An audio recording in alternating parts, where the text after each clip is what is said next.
మా అన్నల తిరుపతి బాబాయ్ యొక్క నమ్మకం కొద్ది మేము కులస్తుడైన ఎరికల కులస్తుడైన పెద్ద కులస్తుడు బాబాయ్ అని పిలుచుకొని మా మర్యాద పూర్వకంగా ఆయన మీద నమ్మకపడి మేము ఇచ్చుకున్న పైసలకు ఆయన నమ్మకం పడి మేము అవతల ఆ ఇన్ని లక్షలు ఖర్చు పెట్టుకొని మేము ఒక 10 లక్షలు ఖర్చు పెట్టుకుని చర్చి కట్టుకున్నాం.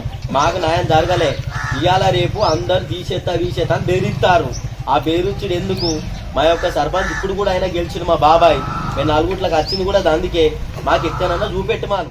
ఈ అన్న చెప్పే అన్నల తిరుపతి అనేటాయనే మొన్నట్ల పంచాయతీ ఎన్నికల్లో సర్పంచ్ గా గెలిచిండు. చెన్నూరు మండలం నాగాపుర అనే ఈ ఊరుకు పోయిన మాటల సర్పంచ్ గా ఉన్నది కూడా అన్నల తిరుపతి ఇంటామినేనట.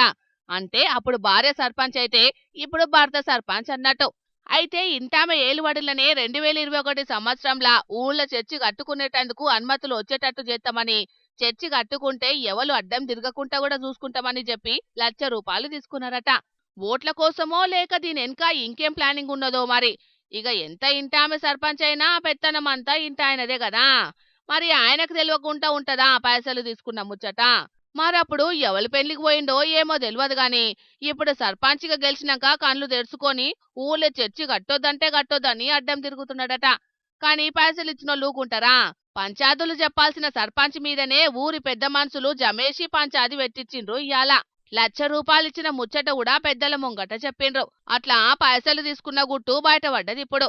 మరి ఆ ₹1,00,000 ఇంటాయనకు తెలియకుండా ఇంటామె తీసుకున్నట్ట, లేకుంటే ఇద్దరు ఆలుమొగలకు తెలిసే జరిగినా సరే ఏమైతుందో చూద్దామని ఇప్పుడు సర్పంచ్గా గెలిచిన ఇంటాయనే తెగించినట్ట అన్నదే తెలియకుంటున్నది.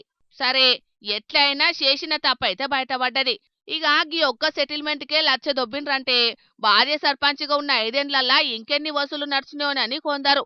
ఇప్పుడు ఇంటాయన గెలిచిండు కాబట్టి వచ్చే 5 ఏళ్లల్లా ఇంకెన్ని సెటిల్మెంట్లు చేస్తాడోనని ఇంకొందరు.